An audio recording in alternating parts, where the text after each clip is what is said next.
I inherited my uncle's cabin in the spring of 2019. He'd been dead about 5 months by then, and the legal process had taken its time, the way it always does with remote properties and unclear wills. When the key finally came to me in a manila envelope from a provincial office in Prince George, I drove up the next weekend. The cabin sits at the end of Ridgeline Fire Road in what used to be the Hollow Pine Provincial Wilderness Reserve's Eastern Service Area, 40 minutes past the last maintained trailhead. No cell service, no neighbors. The kind of place where you can hear a creek from 2 valleys over because there's nothing else competing with it. I hadn't been there since I was 19. That was the last summer I helped Uncle Warren with trail maintenance. 14 years between visits. But the place looked the same. Smaller, maybe. The way things from your teenage years always look smaller. Same green metal roof. Same split log porch rail. Same view of the granite ridge across the valley. I unlocked the door and stepped inside, and the first thing I saw was the rule sheet. It was mounted on the wall directly facing the entrance, laminated. Handwritten in Warren's careful block printing. Attached to the wall with 4 construction screws. Not tape, not thumbtacks, not picture-hanging nails. Construction screws. The kind you use when you want something to stay exactly where it is for a very long time. I remembered the list from my summers there.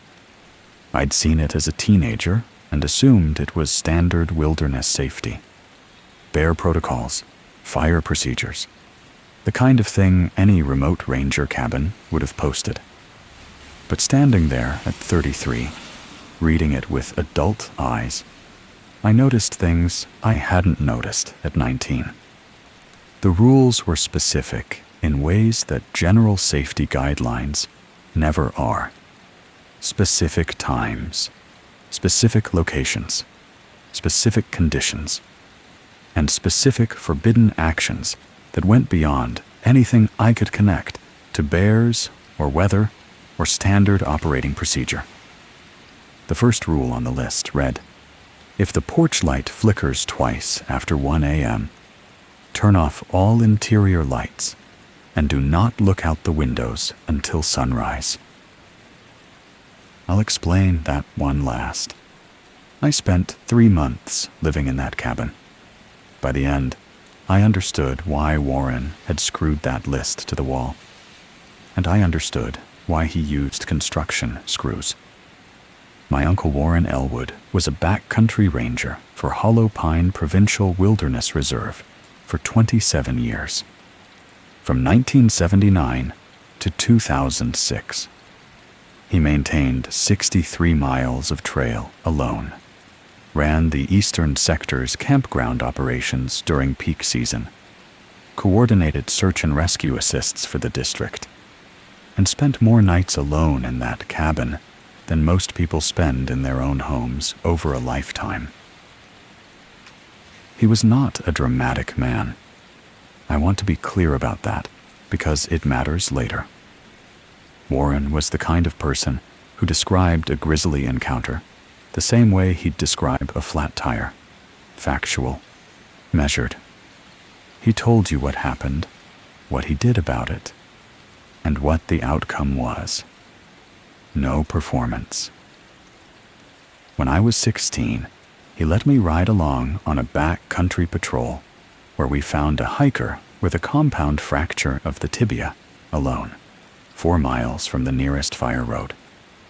Warren splinted the leg, radioed for extraction, kept the hiker talking for 2 hours until the helicopter arrived, and then drove us back to the cabin and made dinner.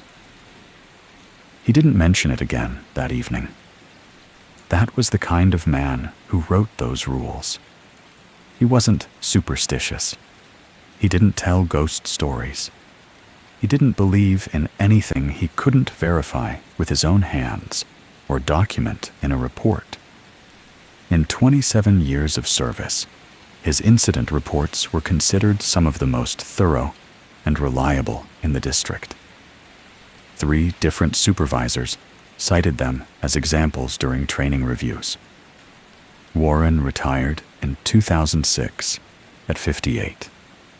The official reason in his paperwork was a knee injury sustained during a winter patrol. Chronic. Made the steep terrain difficult. A reasonable explanation. Except the last summer I visited, 2005, the summer before he retired, his knee was fine. We hiked 11 miles together on the Ridge Trail, and he never mentioned it, never favored it, never slowed down. He died in November 2018, heart failure, 69 years old, alone in his apartment in Smithers. The cabin had been unoccupied for 13 years by then. When I opened the door that first day in May 2019, everything was where he'd left it, including the list. Especially the list. Hollow Pine Provincial Wilderness Reserve covers approximately 340,000 acres of subalpine wilderness in northern British Columbia. It's not a national park. It doesn't have the funding or the visitor infrastructure of one. It has one access road, gravel, single lane in places, gated at the boundary during winter closure. The nearest town is Dunvegan, 90 minutes south on a highway that loses cell service about 40 minutes before you reach the turnoff. The cabin sits at 4,200 feet on a granite shelf that overlooks the Hollow Pine Valley. 3 alpine lakes are visible from the porch on clear days. The forest is dense spruce below the tree line, transitioning to crumholtz and exposed rock above. In summer, the days are long, and the light is good until nearly 10 at night. In October, darkness comes early and stays. The cabin has no internet, no landline. Radio communication works on clear days, but the terrain creates dead zones in the valleys. The nearest maintained structure is the Elk Flats Ranger Station, 14 miles west on a fire road that takes about 45 minutes to drive in dry conditions. There is one other structure visible from the cabin. Across the valley, on the opposite ridge, there's an old fire lookout tower. Tower 7 in the district numbering system. It was decommissioned in 1994.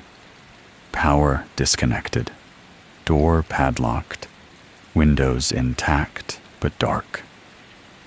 Warren used to point it out to me when I visited. He'd gesture toward it the way you'd point out a neighbor's house, but he never suggested we hike over to it.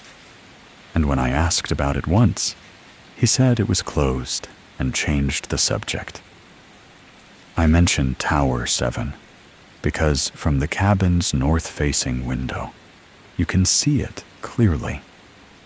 On a dark night, you can see its silhouette against the stars. And on certain nights, you can see its light. The light that has no power source. But I'll get to that. The rule sheet was written on a single page of heavy cardstock, laminated in the thick commercial-grade plastic you'd get from an office supply store in town. Warren's block printing was neat and deliberate. Each rule was numbered. Each was written in complete sentences. There were no doodles, no casual notes in the margins. This was not a rough draft or a reminder. It was a final document. I'll read them in order, the way they appear on the wall. Rule 1. If the porch light flickers twice after 1 a.m., turn off all interior lights and do not look out the windows until sunrise. Rule 2. If Tower 7 light activates after 2:17 a.m., close the curtains on the north-facing window. Log the date. Do not signal back. Do not approach the tower before full sunrise. Rule 3. If you hear footsteps on the porch after midnight, but no knock follows, do not open the door.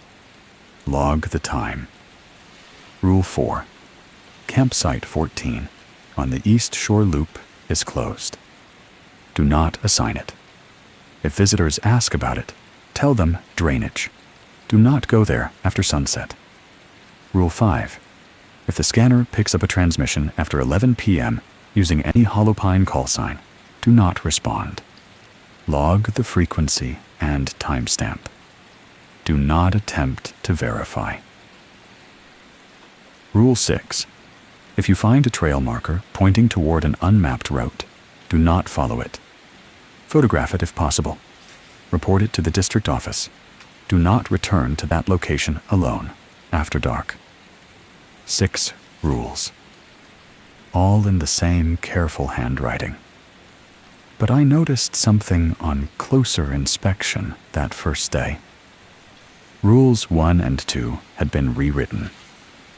Beneath the lamination, I could see faint traces of earlier text crossed out, written over. The wording had been revised at least once before being sealed in plastic. Warren had refined these rules, edited them. They weren't first impressions. They were conclusions he'd reached after enough evidence to require revision. I stood there for a long time reading them again. The specificity of the times, the precision of the locations, the particular forbidden actions. These were not general wilderness precautions. These were protocols developed in response to something specific. I want to be clear about something before I go through these one by one. I am not a paranormal person. I don't watch ghost hunting shows. I don't believe in spirits or curses or ancient evils in the forest. I didn't believe in any of that when I moved into the cabin, and I am still not sure I believe in it now, even after everything I experienced between May and October of that year. What I believe is simpler and less comfortable. I believe that something operates in that area that I do not have a category for. I don't know what it is. I don't think Warren knew what it was either. But I think he documented enough evidence over 27 years to develop behavioral protocols that reduced risk. That's what the rules were. Not superstition, risk reduction. When I first read the list as an adult, I did what any reasonable person would do. I looked for explanations. Wildlife, weather, electrical faults, trespassers, pranksters, signal interference. I went through every practical possibility I could think of. I also reached out to 2 people who had worked with Warren during his years at Hollow Pine. Dave Keller, who ran the Elk Flat station from 1988 to 2003, and Jim Paulson, who did seasonal backcountry work in the area through the late 90s. Dave was retired in Prince George. I called him, explained I'd inherited the cabin, asked him about the rules. There was a long pause on the phone. Then he said, Warren had his reasons. I'd leave it at that if I were you. I pushed, asked if he'd seen the list. Another pause. I followed the same list, he said. During my years there, we all did. He wouldn't say more. Told me to take care of the cabin. Told me to pay attention to the list, and ended the call. Jim Paulson never returned my message, so I decided to find out for myself. I'd go through the rules one by one, starting with the one that seemed most normal. the one I thought I could explain rationally. Rule 3. The footsteps. Rule 3 on the wall states, if you hear footsteps on the porch after midnight, but no knock follows, do not open the door. Log the time. When I first read this, I almost laughed. It seemed like the most obviously explainable rule on the list. The cabin is in the wilderness. Animals walk on porches. Raccoons, foxes, even deer will step onto a wooden platform if they're curious enough. And the backcountry campsite on the East Shore Loop is only about 4 miles south. It's not impossible that a lost hiker could end up near the cabin after dark and then get spooked before knocking. The log the time part seemed like typical Warren thoroughness. The man documented everything: rainfall amounts, trail conditions, wildlife sightings, temperature readings. If something happened on his watch, he wrote it down. Logging the time of a late-night porch visitor felt perfectly in character. So for the first 2 weeks I lived there, I followed this rule casually. I heard sounds on the porch a few times, small things, scratching near the step, a thump against the rail. I assumed raccoons. I logged the times because the list said to, and because it cost me nothing. I didn't think about it seriously. That changed on June 14th. The detail that eventually bothered me wasn't the footsteps themselves. It was what they did when they left. I woke at 1:38 a.m. Not from a sound, at least not one I remember. I was simply awake, the way you sometimes are in a quiet place when your sleep cycle surfaces briefly. I lay there in the dark for a moment, listening to nothing in particular. Then I heard the footsteps. They were on the porch, clear, unmistakable, not an animal. These were boot steps, heavy, deliberate, the sound of a sole pressing down on old wood planks, the slight creak of weight shifting. Then another step, then another.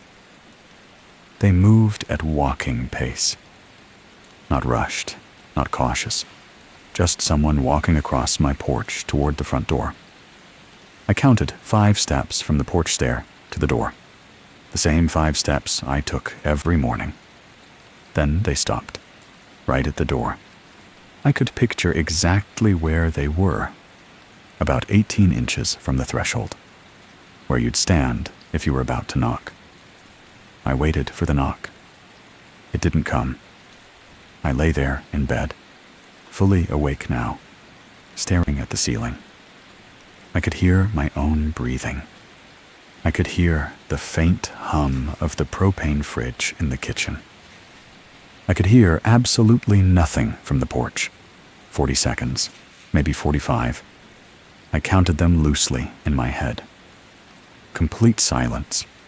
Whoever was standing on my porch was standing perfectly still. Then the footsteps started again, moving away from the door. The same pace, the same weight. 5 steps back across the porch. Then the hollow sound of someone stepping down off the single stair to the ground.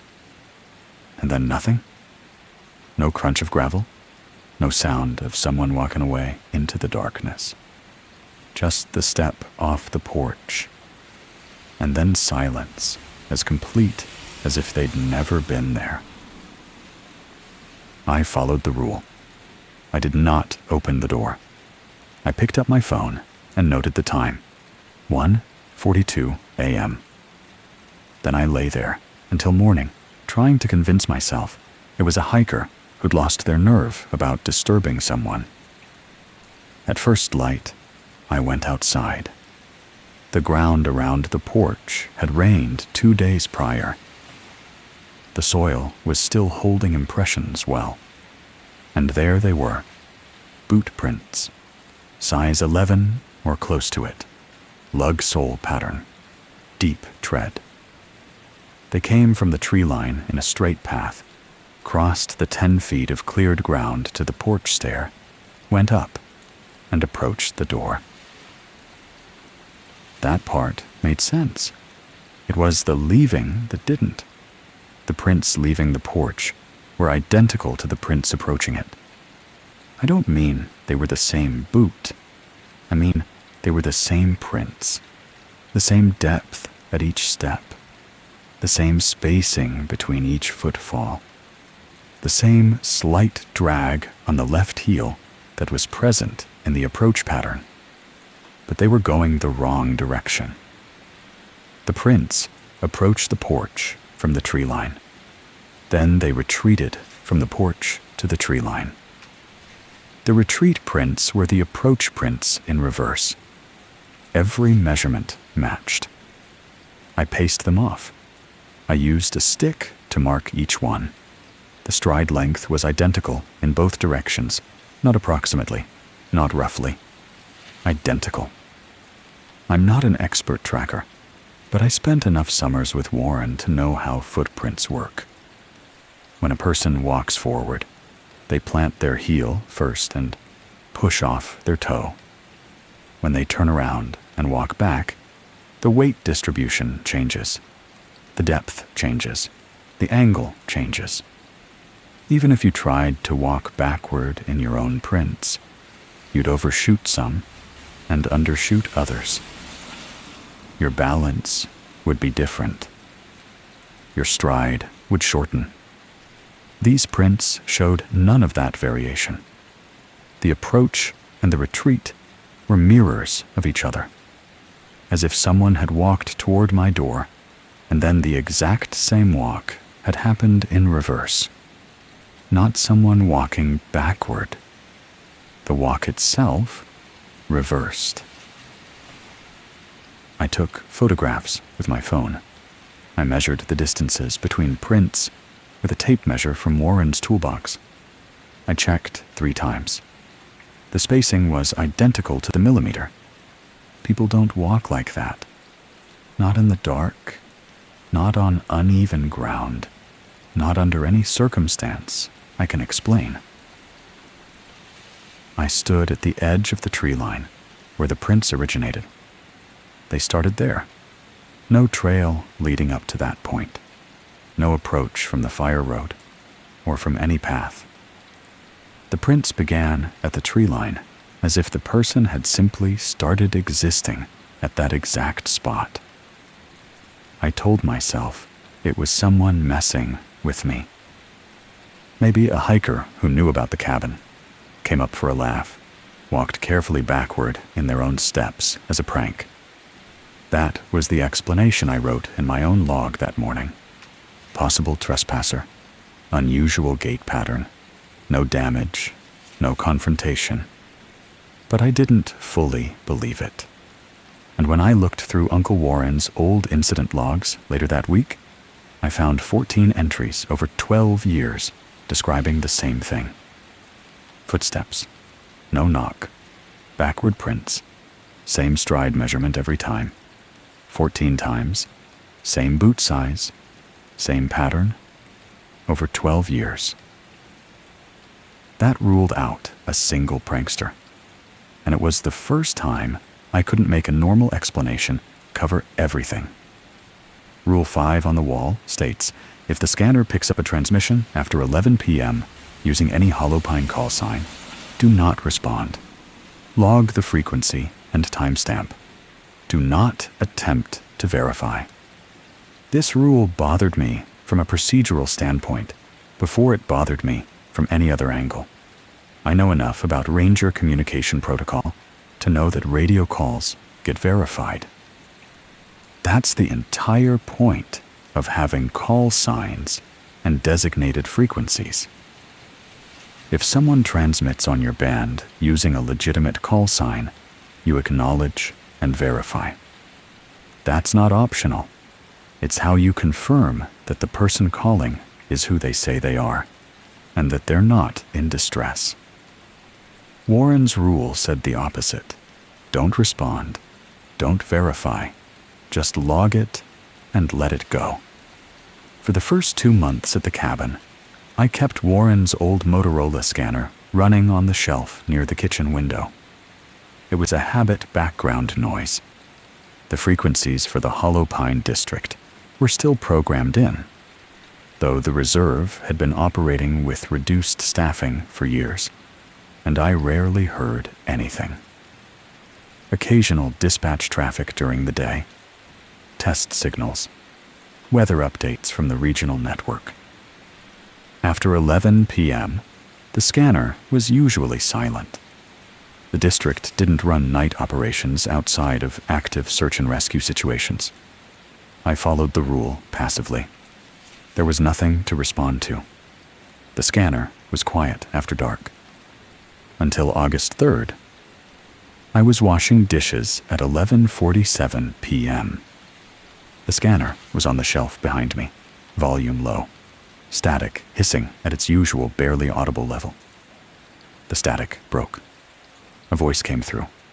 Male, calm, clear signal quality, not the kind of broken, scratchy transmission you get from weak repeaters or signal bounce. This was clean. Close range clean. Hollow Pine 7, requesting status check. Cabin, do you copy? I stopped what I was doing. I set the plate down in the sink slowly because I didn't want to make noise that would keep me from hearing. Hollow Pine 7 was Warren's call sign. I knew that from summers at the cabin. Every ranger in the district had a number. Warren was 7. He'd been 7 for 27 years. The voice waited. 5 seconds. 7. Then it repeated. Hollow Pine 7, requesting status check. Cabin, do you copy? Same words, same tone, same pacing. Not similar, identical, like a recording played twice. Same breath pattern, the same slight emphasis on cabin, the same pause between check and cabin, then static. Nothing else. I stood at the sink with wet hands, looking at the scanner. The frequency display showed a band I didn't recognize, not one of the standard channels programmed into the unit. It had shifted to a frequency I hadn't seen active in the 2 months I'd been monitoring. I did not respond. I followed the rule. I picked up my phone and logged the time, 11:47 p.m., and the frequency number displayed on the scanner. Then I stood there for another 20 minutes, listening to static. Nothing else came through that night. I told myself it was signal bounce, old repeater equipment somewhere in the mountains, catching and retransmitting an old signal fragment. Maybe a recorded test pattern from years ago. These things happen with radio equipment frequencies carry farther than expected. Old hardware leaks stored signals. I'd read about that. But the voice had asked for a status check from the cabin. Present tense. Not, this is a test or a maintenance loop. It was asking if someone was there, right now. And it used Warren's call sign as if Warren were the one asking. Warren had been dead for 11 months. The rule said not to verify. But I'd spent the night thinking about it. And by morning I'd convinced myself there had to be a technical explanation.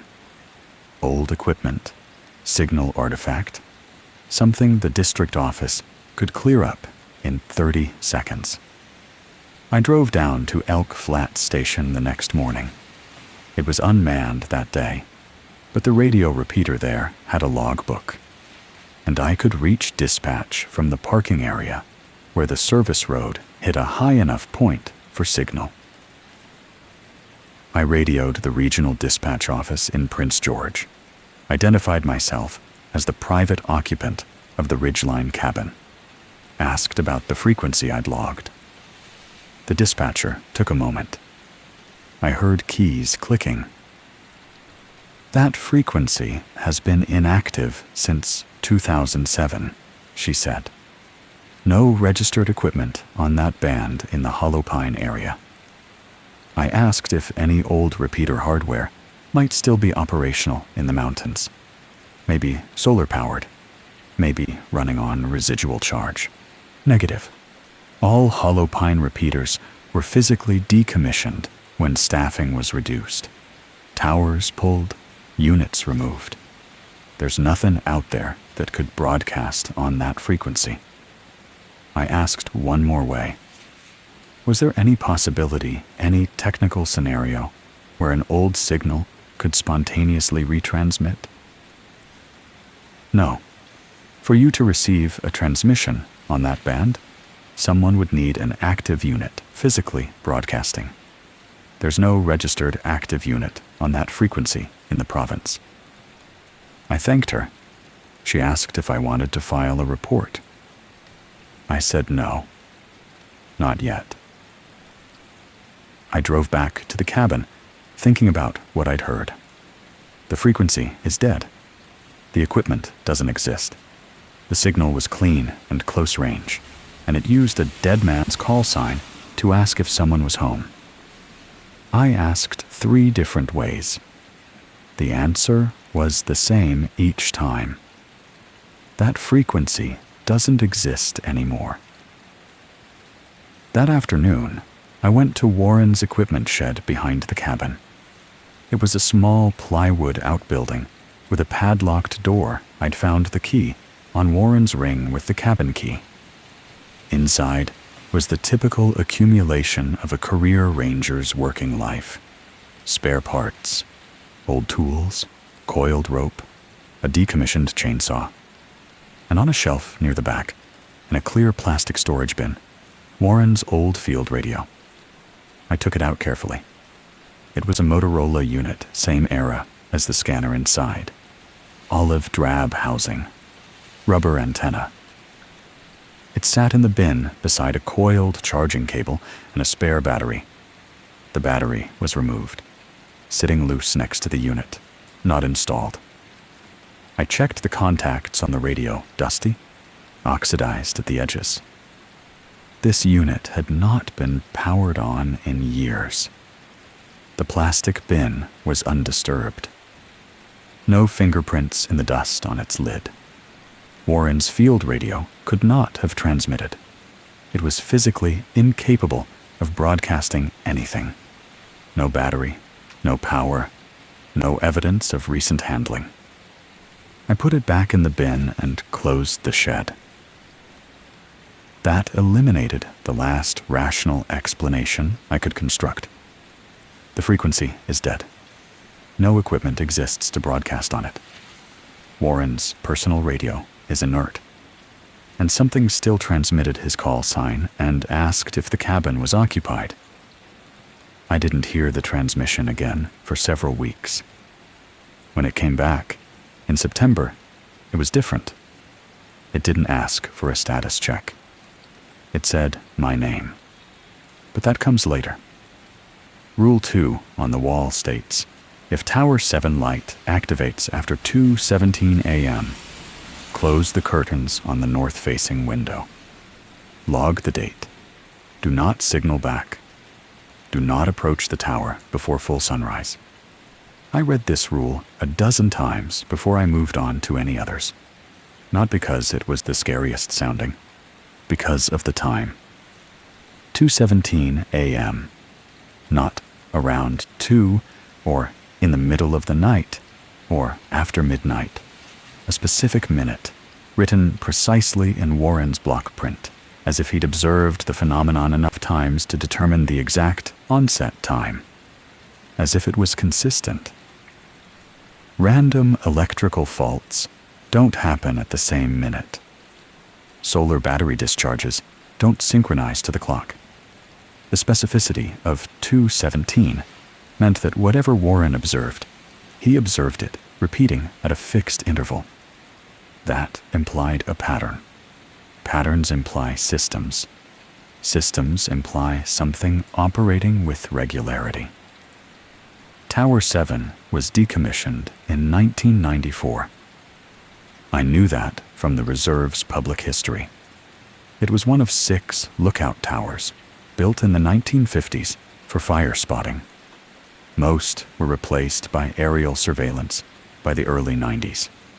Tower 7 was the last to close, too remote to justify maintenance. Power line disconnected. Propane removed. Door padlocked, left to stand on the ridge as a historical structure.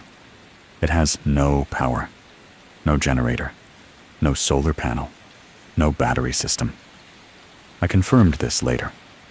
But from the cabin's north-facing window, on a clear night, you can see the tower's silhouette against the sky. And the rule said its light turns on. July 22nd. I was reading in bed. It was late.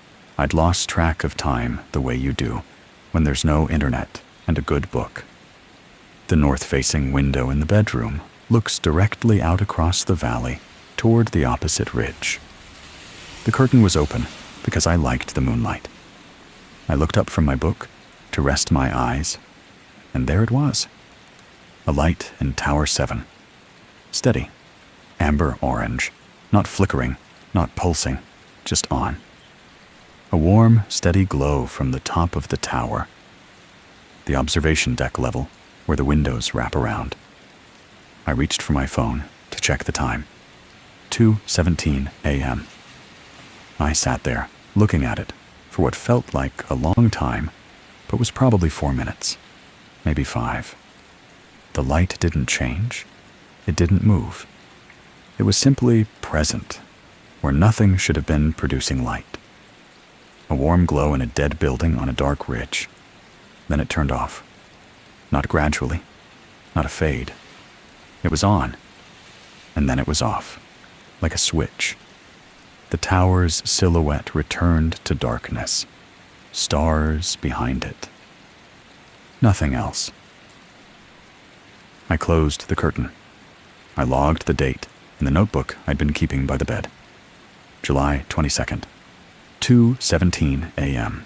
I told myself it was a solar battery fault, maybe an old emergency lantern with a residual charge, activated by some temperature change or humidity trigger. That kind of thing happens with neglected equipment. Batteries leak. Circuits corrode in ways that occasionally produce brief current. But the timing. The rule said 2:17, and the light appeared at 2:17. One data point doesn't prove anything. I told myself that. I almost believed it. Then it happened again. August 4th. I was awake already, working on a crossword puzzle at the kitchen table. Something made me glance at the north window. The light was on. I checked my phone. 2:17 a.m. I grabbed the phone and photographed it through the window. The image came out dark, but the amber point of light was clearly visible against the ridge. Timestamp in the metadata. 2:17 a.m., August 19th. I was asleep, but I'd set a silent alarm for 2:15 a.m. I don't know why. Maybe I wanted to prove it was random. Maybe I wanted to prove it wasn't. The alarm vibrated at 2:15. I opened my eyes and looked at the north window. Dark. Just the ridge and the stars. At 2:17, the light came on. I watched it activate in real time, one moment dark. The next moment, that steady amber glow. I photographed it again. September 1st. Same alarm. Same result. 2:17 exactly. This time I brought Warren's binoculars from the shelf in the living room. I focused on the tower. The light was coming from the observation deck. Top floor. Behind the wraparound windows. It illuminated the glass panes. From inside, I could see the frame of the windows, outlined by the glow. And while I watched, the light moved. Not much, not quickly, but it shifted. The amber source moved from the left side of the observation deck toward the center. Slowly. At the pace someone would walk if they were carrying a lantern.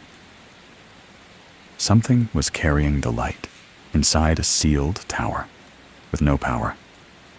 I photographed it a third time and closed the curtain. 3 occurrences, 3 photographs, same time to the minute, and the light moved like something handheld. I went the next morning. It was a 4-mile hike to the base of Tower 7, up the East Ridge Trail, across a saddle, and along an overgrown access path that hadn't been maintained in 25 years. Alder branches closed over the last quarter mile. I had to push through with my arms. The tower stood in a small clearing at the ridge crest. Metal frame, wooden observation cab at the top, maybe 40 feet tall.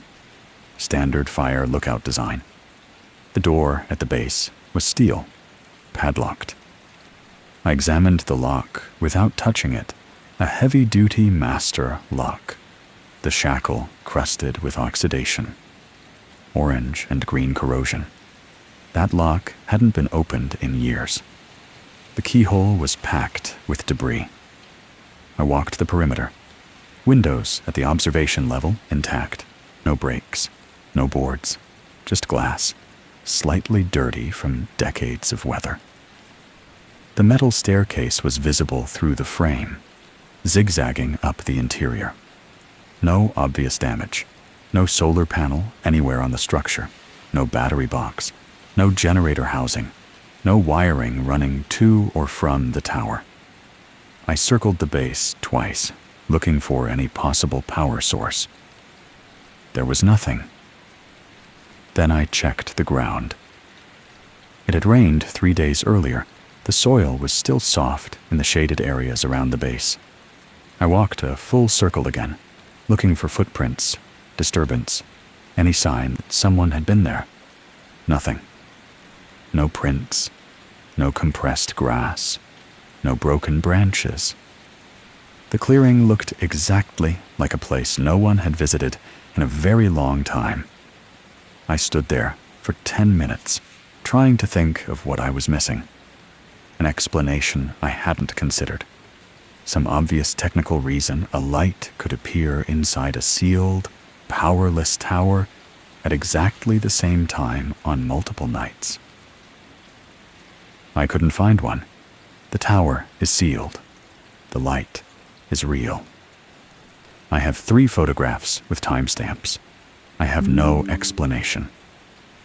When I got back to the cabin that afternoon, I went through Warren's logbooks, the older ones, the ones from the 90s. I found the first entry about Tower 7 in November 1998. Same description. Steady amber light. Observation deck.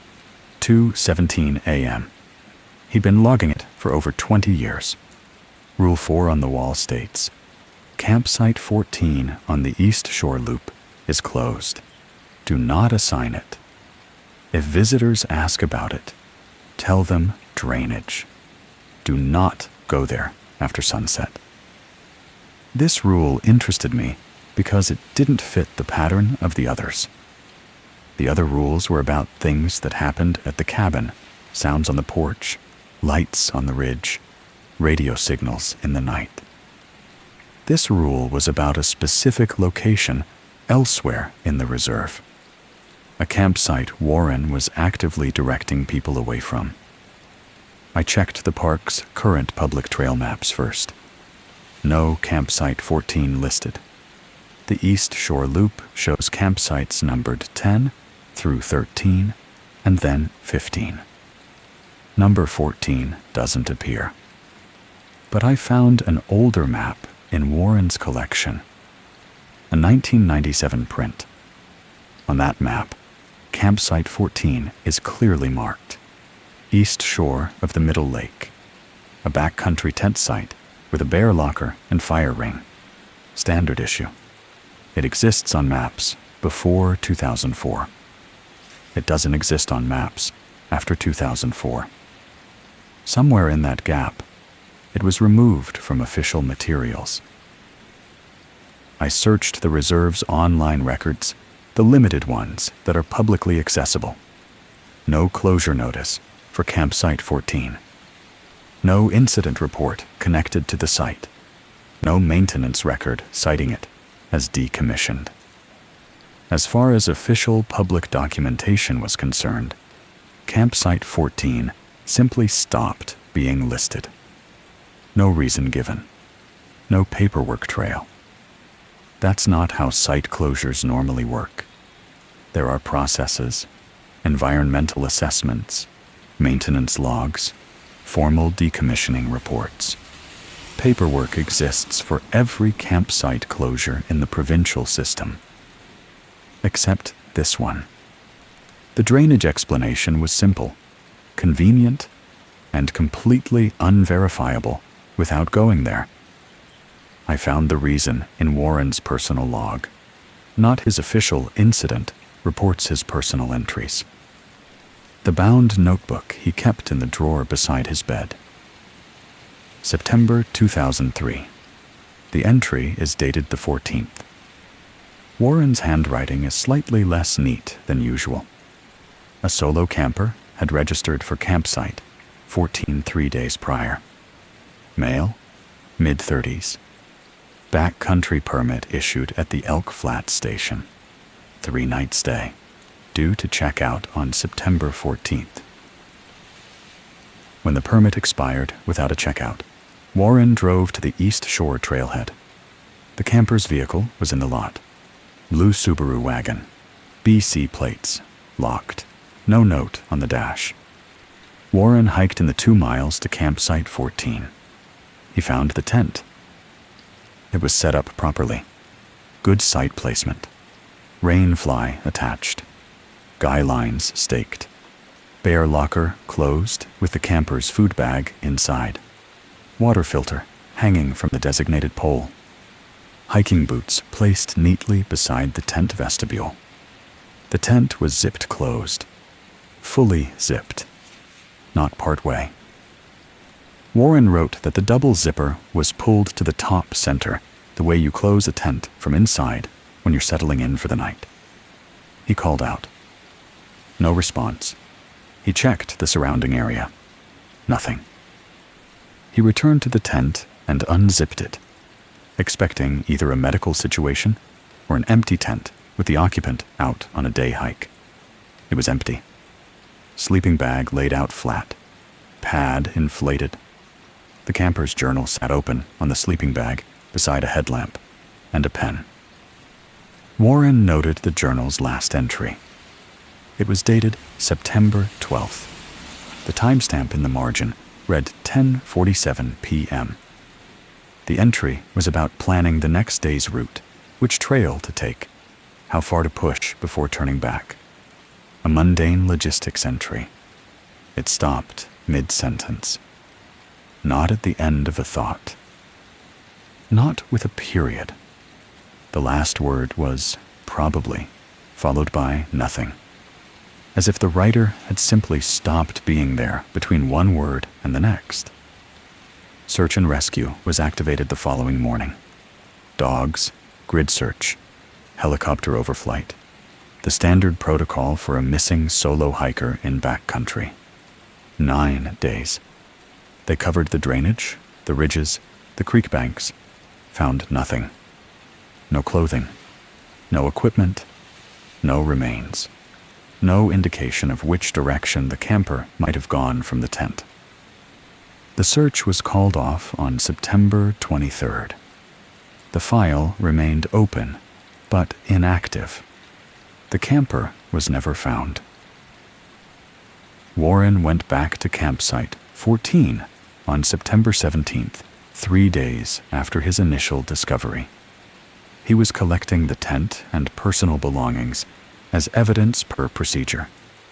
He wrote one line about what he found that I have read more times than any other line in his logs. Tent rezipped. from inside. I left it open on the 14th. Warren's initial report from September 14th documents him unzipping the tent to check inside. He describes opening it. He does not describe closing it again. His report notes the tent was left unzipped and open for the search team arriving the following morning. On September 17th, it was zipped closed again. Top center. The way you close it from inside. No search team had returned to the specific campsite between the 14th and the 17th. Warren confirmed this with dispatch records. The site was documented as processed. No reason for anyone to revisit. Something came back to that campsite after the search was already underway. Came back and zipped the tent closed from the inside, in a tent where no one was found, where no one has been found since. Warren collected the belongings that day. He noted the tent was more difficult to unzip than expected, as if the zipper had been pulled tighter than the mechanism normally allowed. Campsite 14 was removed from rotation in spring 2004. No formal incident was cited in the public system. The park's database simply stopped listing it. New maps printed that year omitted the site. Trail signs for the East Shore Loop were updated to direct hikers from Campsite 13 to Campsite 15. In Warren's files, I found a single internal memo. Photocopy, dated February 2004, from a district supervisor to the regional planning office. It recommended removal from active rotation due to repeated access issues and drainage concerns. Repeated access issues. I focused on those 3 words. Repeated. The 2003 disappearance was one incident. The word repeated implies more than one. I went through Warren's logs looking for other references to Campsite 14. I found 4 mentions across the years 1996 to 2003. They were brief, shorthand, coded in Warren's personal abbreviation system, but I could make out enough.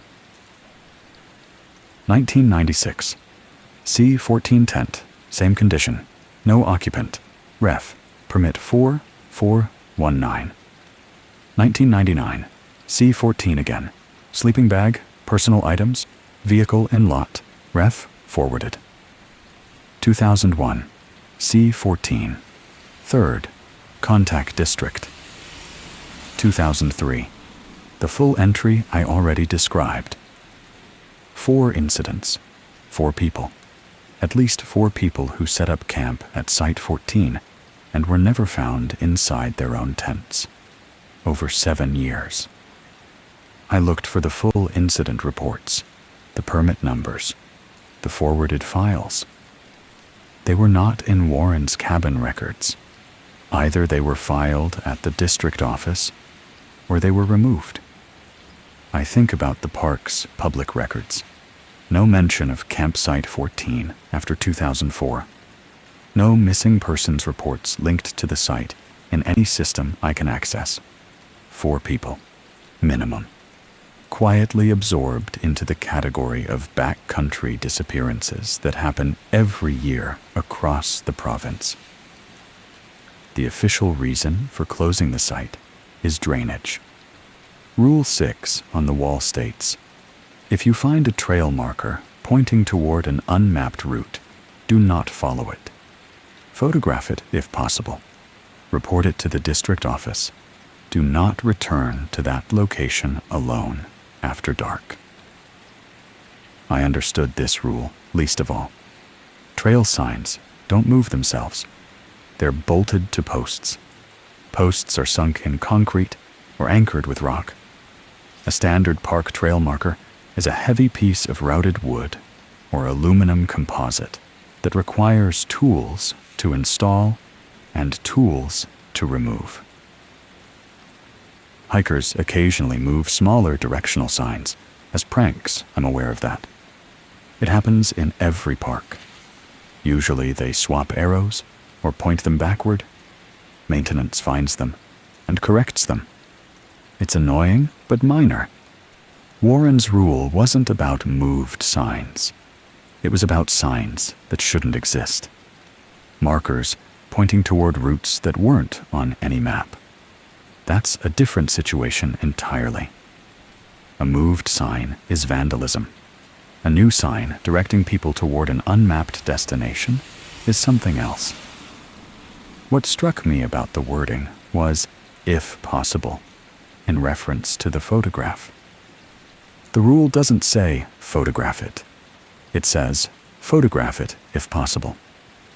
That qualifier suggests circumstances where photographing might not be feasible. Why? You have a phone in your pocket. You have time. What scenario makes it impossible to take a picture of a stationary sign? Unless the circumstances of finding it make lingering inadvisable. I thought about that. Then I tried not to think about it. September 18th. I was doing my weekly trail check.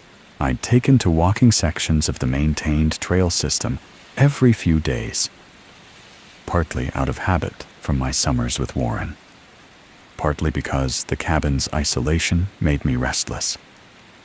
And partly because I wanted to know the terrain well enough to notice if anything changed. The East Shore Loop runs along the Middle Lake and connects to the Ridge Trail at a junction about 3 miles from the cabin. I'd walked this junction 50 times since May. I could draw it from memory. 2 trails meeting at a cleared area. One post with 2 directional signs, one pointing left toward the lakeshore continuation, one pointing right and uphill toward the Ridge Trail. Standard brown posts, routed white letters, Park Service formatting. On September 18th, there was a 3rd sign. I stopped walking because my brain registered the shape before I consciously processed what I was seeing. 3 signs where there should be 2. The 3rd was mounted on the same post, between the other 2. Same brown background. Same white routed lettering. Same font. Same mounting brackets. It read, Ridgeline Overlook, 2.4 kilometers, with an arrow pointing down a narrow gap in the trees to the northeast. I stood there and looked at it. I have walked past this junction 50 times. There is no ridgeline overlook on any map of this reserve. I have studied every trail map Warren owned. I have reviewed the park's digital trail inventory. There is no destination by that name anywhere in the Hollow Pine system. I stepped closer and examined the sign. The routing was professional, machine-cut letters at consistent depth. The paint was the correct shade of brown used in provincial park signage. The white letters matched the exact font used throughout the reserve. The mounting hardware was standard hex bolts through aluminum brackets. This was not a hand-carved prank. This was a sign manufactured to the exact specifications of every legitimate trail marker in the park. The same equipment, the same materials, the same dimensions. If you saw it without context, you would not question it for a moment. I took 3 photographs. Close-up of the sign face. Medium shot showing all 3 signs on the post. Wide shot showing the junction and the narrow gap in the trees where the arrow pointed. Then I looked down the gap. There was no trail, just a narrow space between spruce trees, the kind of natural gap that occurs in old forest.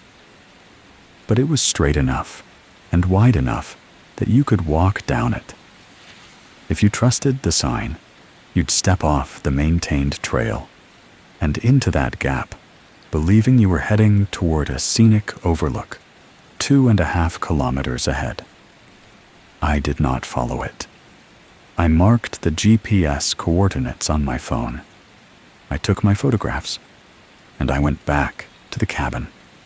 I returned the next morning at 7:40 a.m. with better equipment.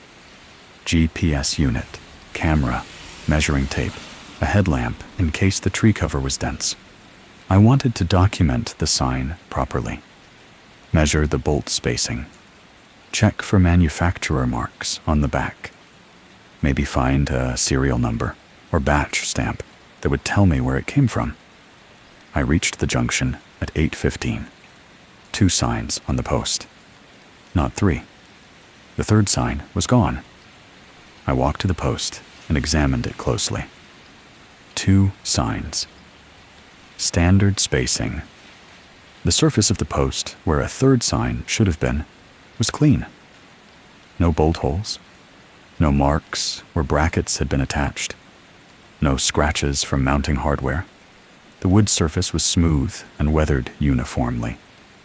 No fresh wood exposed anywhere. I checked the ground. No divots where a post might have been sunk and removed. No sawdust. No metal shavings from drilling. The earth at the base was undisturbed, compressed, and mossy the way it would be after years of no one working on it. I pulled out my phone and opened yesterday's photographs. The sign was clearly visible. Same post. Same location. 3 signs. Today, there were 2. I checked my GPS coordinates from yesterday against my current position. Identical. I was standing in exactly the same spot. The sign I photographed existed in this location 24 hours ago. Now, it didn't. And there was no evidence, none at all, that it had ever been there. No mounting damage, no ground disturbance, no removed hardware. The junction looked exactly as it had looked for every one of my 50 previous visits. I have a photograph of something that does not exist.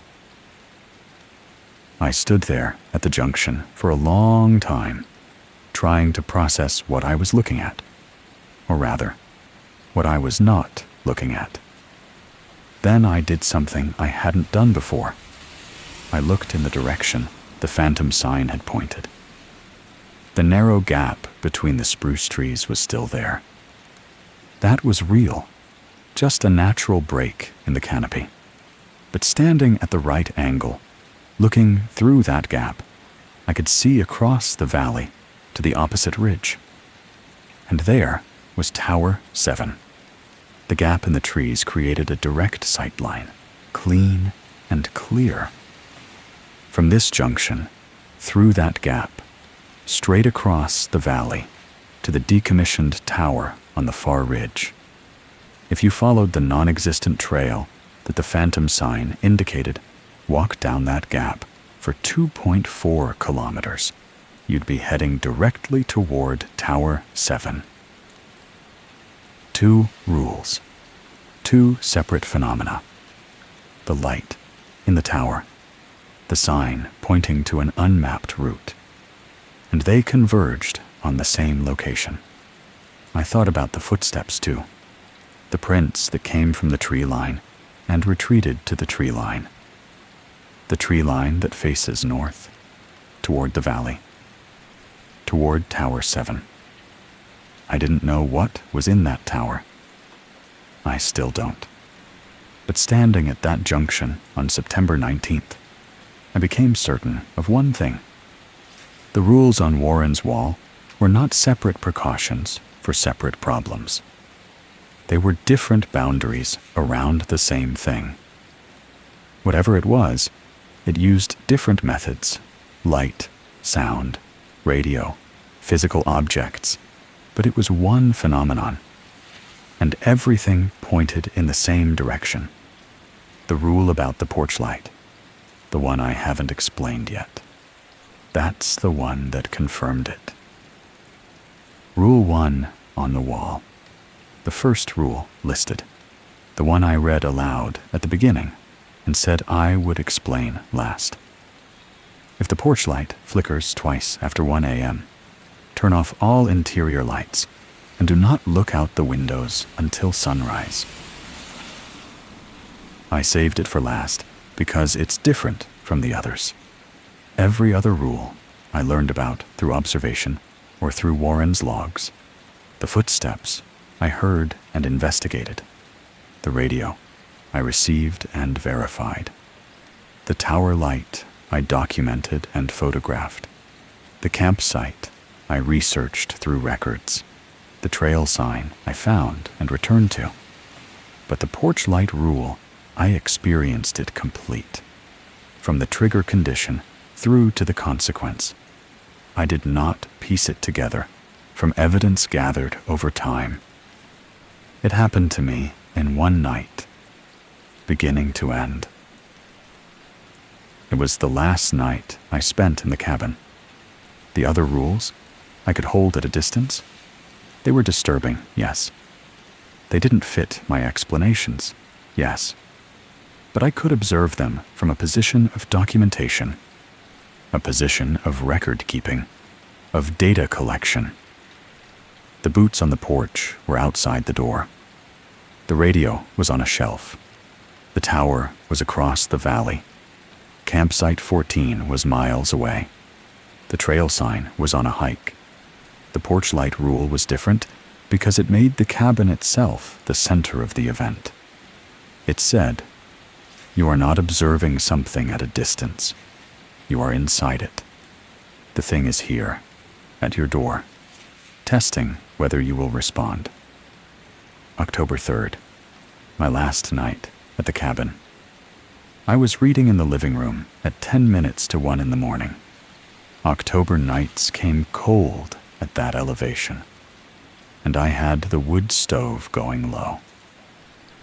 The propane lamp on the side table was my reading light. The kitchen fluorescent was on. The porch light, a single incandescent bulb in a weather housing by the front door, was on as always. I kept it on overnight. Warren had kept it on overnight. It was connected to the cabin's small solar battery bank, and it drew almost nothing. At 12:50, the porch light flickered. Once. Brief. The kind of thing you'd attribute to a moth hitting the bulb or a voltage irregularity in the battery system. I noticed it. I didn't react. I turned the page. 11 minutes later, 1:01 a.m. The porch light flickered again, twice. 2 distinct interruptions in the light, on off, on off, on. Not rapid, deliberate, spaced about a second apart. The rule was immediate in my mind. The words came back fully formed because I'd read them hundreds of times by now, and I knew exactly what the trigger condition was. 2 flickers. After 1 a.m., I set my book down. I turned off the propane lamp. I walked to the kitchen and turned off the fluorescent. The cabin went dark, except for the porch light, still glowing through the gap under the front door. I did not turn off the porch light. The rule didn't say to. It said, turn off interior lights. I stood in the kitchen in the dark. The wood stove ticked as it cooled. The fridge hummed. Through the front window, I could see the faint amber cast of the porch light on the railing outside. For 3 or 4 minutes, nothing happened. Just the cabin settling. Just my breathing. I considered going back to bed. Maybe the flickers were nothing. Maybe the battery system was finally showing its age. Then I heard it. Not footsteps. Not this time. A hand. A flat palm pressed against the outside of the front door. I heard the wood take the weight, the slight flex of the frame absorbing pressure. Then the hand slid downward. Slowly. Top to bottom. A continuous, smooth drag of skin against painted wood. 5 seconds, maybe 6, from the top of the door to the bottom. Then it stopped. And the silence that followed was the kind of silence where you realize you've been holding your breath and you don't know how long. I was standing 6 feet from the door in the dark kitchen when the scanner turned on. Not turned on, activated. The unit had been off. I had turned it off in August after the first transmission. I had also removed the battery from the back of the unit 3 weeks prior, after I decided I didn't want it receiving anything in the middle of the night. The scanner was on the shelf by the kitchen window. Its display lit up green. The static hiss filled the room. I could see the frequency indicator cycling, scrolling through bands, and then it locked onto a frequency. The same dead frequency from August 3rd. The voice came through. Marcus, clear, calm. The same tone as before, the same signal quality. Close range, clean. A pause. 3 seconds. Don't open the door. Then static, then silence. The display held the frequency for another few seconds. Then the unit shut itself off. The green light faded. The room went dark again. I stood there. I did not move. I did not touch the scanner. I did not go to the door. Outside, I heard nothing. The hand on the door, if that's what it had been, was gone. No footsteps leaving the porch. No sound of retreat. Just the night. I stayed in the kitchen until 6:15 a.m. I didn't sit down. I didn't sleep. I watched the faint line of the horizon through the side window until the sky began to lighten. And then I waited longer until the sun was fully above the ridge. In the morning, I checked the scanner. The battery, the one I had physically removed and placed in the drawer 3 weeks earlier, was installed in the back of the unit. Seated correctly, contacts aligned, as if someone had placed it back carefully and deliberately. I opened the drawer where I'd stored the battery. It was empty. At sunrise, I went to the porch. The overnight rain, a light October drizzle that started around 3 a.m., had washed the wood clean. No prints, no marks, no evidence of the hand I'd heard. I came back inside. I made coffee because I needed something to do with my hands, and because some part of me needed the normalcy of routine. I drank half of it standing at the kitchen counter before I looked at the wall. The rule sheet. I looked at it the way I'd looked at it every morning for 5 months. And I saw the new line. At the bottom of the laminated list, below Rule 6, written in the same block printing as every other rule on the sheet, was a 7th entry. Marcus. If the light flickers 3 times, leave before dark. The date beside it was October 3rd, 2019. 3 weeks after Warren's funeral. The handwriting was Warren's. I know his printing. I'd spent 5 months reading it in logs, in memos, in margin notes. The letter forms were identical. The spacing was identical. The slight rightward lean of his capital M was there, and it was under the lamination. I checked the edges of the sheet. The lamination seal was intact, unbroken, no bubbles, no peeling, no evidence of the sheet being removed from its plastic, written on and resealed. The plastic was continuous and bonded the way it had been since Warren sealed it years ago. A new rule, in a dead man's handwriting, dated after his death, under intact, sealed plastic, addressing me by name. I finished my coffee. I washed the mug. I packed my truck methodically, clothes, tools, the notebooks I'd been keeping. I locked the cabin door. I drove out on Ridgeline Fire Road at 8:04 a.m. I did not flee. I want to be clear about that. I was not running. I read the new rule. I considered the source. I considered its specificity. I considered that every other rule on that list existed because Warren had observed enough evidence to formulate a behavioral guideline that reduced risk. Whether it was Warren who wrote it or something else using his hand, the instruction was clear. 3 flickers means leave. The previous rules had all proven accurate and well-calibrated. Every one of them reflected real phenomena I had documented independently. So I treated the 7th rule the way I had treated the first 6. I followed it.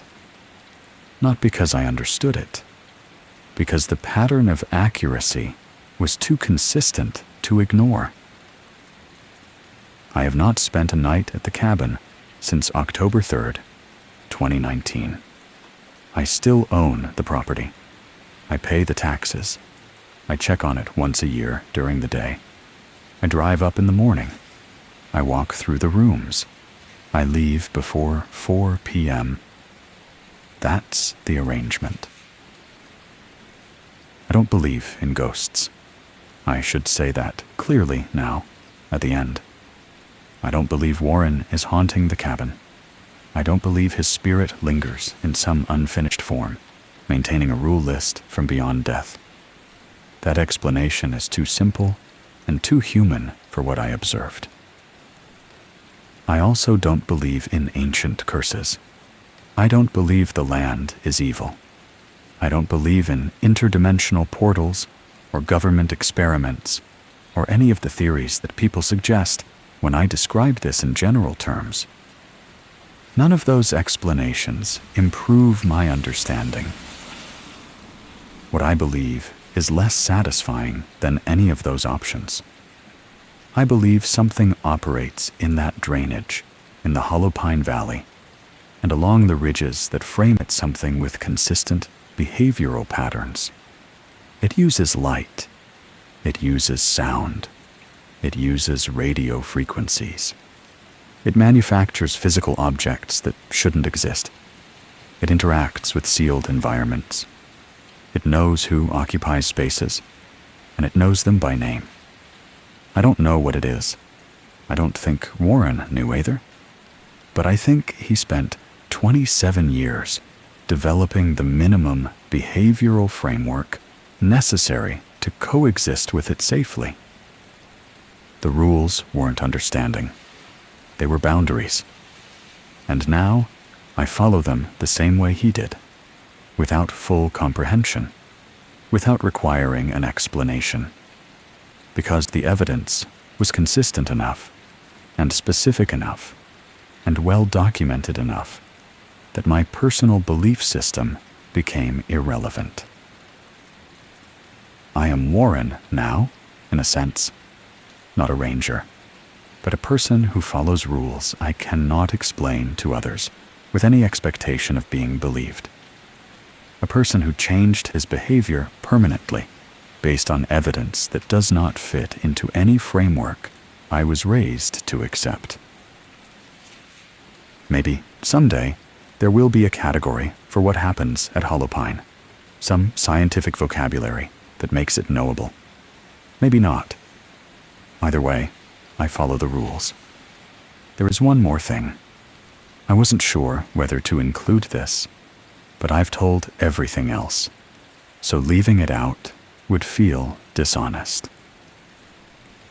The last time I checked on the cabin was March of this year. A clear day, cold but bright. I drove up, unlocked the door, walked through the rooms the way I always do. Everything in order.